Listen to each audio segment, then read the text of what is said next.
Sir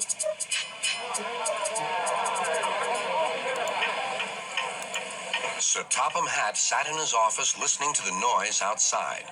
The passengers were angry. The station master came in.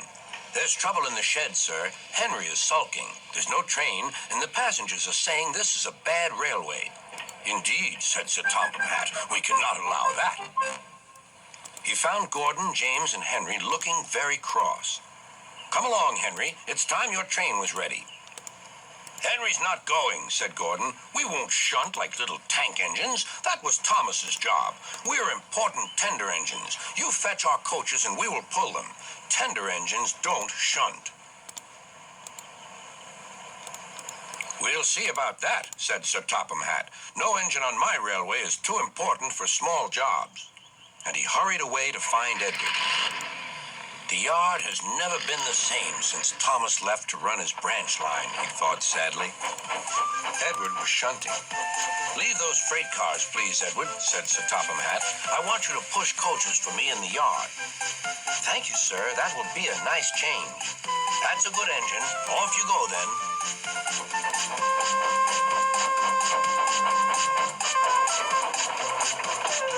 So Edward found coaches for the 3 engines, and that day the trains ran as usual.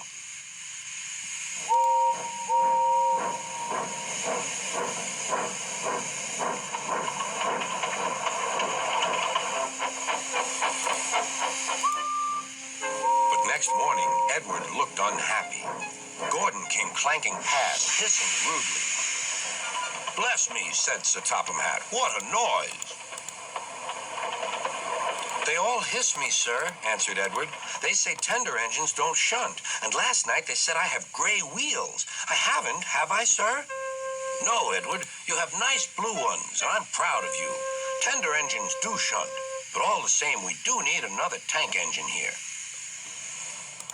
He went to a workshop, and they showed him all sorts of engines.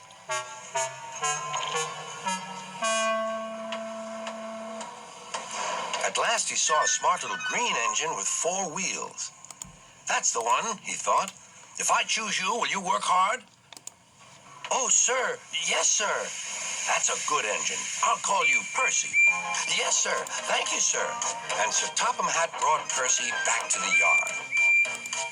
"Edward," he called, "here's Percy. Will you show him everything?" Percy soon learned what he had to do, and they had a happy afternoon.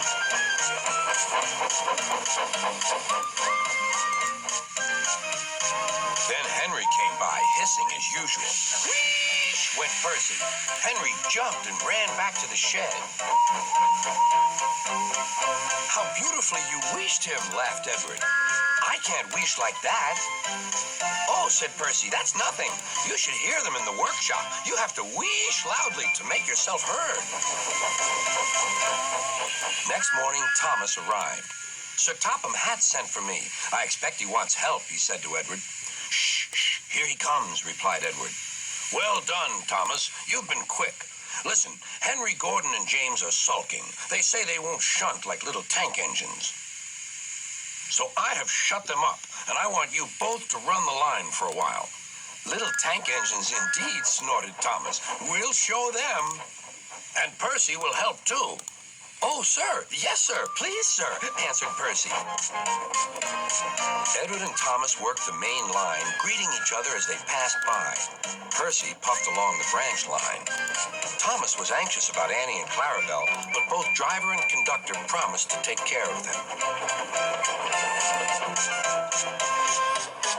There were fewer trains, but the passengers didn't mind. They knew the 3 other engines were having a lesson. Gordon, James, and Henry were cold, lonely, and miserable. They wished now they hadn't been so silly.